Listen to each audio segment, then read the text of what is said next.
तर आज आम्ही चाललो होतो ॲक्टोचे डॉक्युमेंट आणाले. तर तेव्हाच आयडिया आली, चला आज आपला ब्लॉग बनवून टाका, तुम्हाला पण दाखवून देतो कसं काय आम्ही फिरत राहतो. रोहित आणि मी चाललो होतो. तो रोहित मला इकडले तिकडले नजारे दाखवत होते, कोण आपल्या इकडे बघते कोण नाही बघत. तो सांगत होता मला, तर चल म्हटलं आता जाऊ. तर जाता जाता अमरावतीमध्ये आज एवढी गर्दी होती की तुम्ही विचारू करू शकत नाही.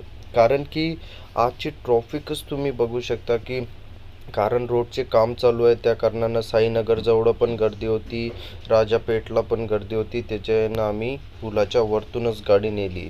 तर पुलाच्या वरतून नेली तर रोहितले तर काही आज ते राधा शोरूम माहीत नव्हतं ॲटोचं. तर मी म्हटलं चल तुला रस्ता आज मी दाखवतो. तर आम्ही राजापेठच्या पुलावरती चढलो. तर तिथंच आम्हाला काय दिसलं माहिती आहे का, विदर्भ न्यूजचं बॅनर दिसलं. नंतर ते स्कूल बस होती. ते स्कूल बस बघून आम्हाला आमच्या लहानपणची आठवण आली. आणि लहानपणची आठवण आल्या तिथं त्याच्यामध्ये लहान लहान लेकरं पण होते. तर आम्ही डायरेक्ट पुलाच्या खालतं उतरलो. तर पुलाच्या खालतं उतरल्यावर आम्हाला आठवण आली की आपल्याजवळ लायसन नाही आहे. तर लायसन नाही आहे त्यामुळे आम्ही आधीच बघितलं की राजापेठच्या पुलाच्या पाशी आपले पोलीसवाले उभे राहतात. तर ते पोलीसवाले बघून घ्यायचे, नंतर आपण दुसऱ्या रोडनं येऊ. तर इथं पण ट्रॉफिक होती. तर त्याला म्हटलं डायरेक्ट पुलाच्या वरतून गाडी घे. तर तो म्हणे पुलाच्या मंदी आहे का म्हणे शोरूम. तर मी म्हटलं नाही, एकदम पुलाच्या खालतं आहे शोरूम. तर त्याला दाखवलं आणि हे पोलीसवाले होय की कोणतरी होय आमच्या समोरच आहे खूप वेळचे. ते आलो आम्ही शोरूममध्ये आलो. त्याला म्हटलं पाहून टाकजो गाडी. तर त्यानं डायरेक्ट गाडी टाकली होती. बरं झालं आम्ही वाचलो, ही गाडी डायरेक्ट अंगावर आली होती.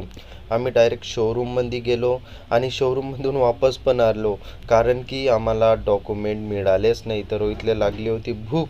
चल म्हटलं आता इतवाऱ्यात जाऊ आपण आणि जेवण करून येऊ. तर निघालो आम्ही. रोहितनं केली गाडी चालू आणि फटकन गेलो आम्ही इतवाऱ्यामध्ये. तर तुम्ही विचार करूच शकता इतवाऱ्यामध्ये काय गेलो असेल. तर पोचलो आम्ही इतवाऱ्यामध्ये. आणि इतवाऱ्यामध्ये गेलो तर लोकांची काहीच गलती नसते आणि लोक बरोबर चालत राहते. हे बघा तुम्ही, हा रिक्षावाला बरोबर चालला, एकूण गाडीवाला येते, त्याची काहीच गलती नाही. हा रोडच तसा आहे. आणि इथं मस्त दुकानं, त्याला काही दुकान माहीत नव्हतं. तर चल म्हटलं दुकानाचा रस्ता मी दाखवतो, या गल्लीतून टाक म्हटलं तुला फक्त. आणि टाकलं तर रोहित काय म्हणे, तर दिल्लीचीच फिलिंग येते म्हणे, इथं दिल्लीला अशाच गल्ल्या आहे म्हणते. मी म्हटलं हो, अशाच असणार. चल म्हटलं आपण दिल्ली फिरून येऊ. तर हो म्हणे, जाऊ म्हणे आपण एक दिवस दिल्ली. बघा इथं काहीच गलती नसते लोकांची, फक्त इथं नाही का आपली गलती असते. हा चाचा बघा, हा बघा, इथं रस्ता मस्त आहे एकदम. तुम्ही जाऊन तर बघा. आम्ही कोणच्या रेस्टॉरंटवर चाललो तुम्ही कमेंटमध्ये मेसेज करा. तर आम्ही पोचलो त्या रेस्टॉरंटजवळ. हॉटेलचं नाव आहे शालीमार हॉटेल आहे ते. आणि तिथं गेलो. डायरेक्ट मस्त हात घे धुतले, रोहितनं लावली गाडी आणि पम जोरात भूक लागली होती रे बा. आम्ही गेलो हॉटेलमध्ये, वेट काही केला नाही, डायरेक्ट ऑर्डर देऊन दिलं.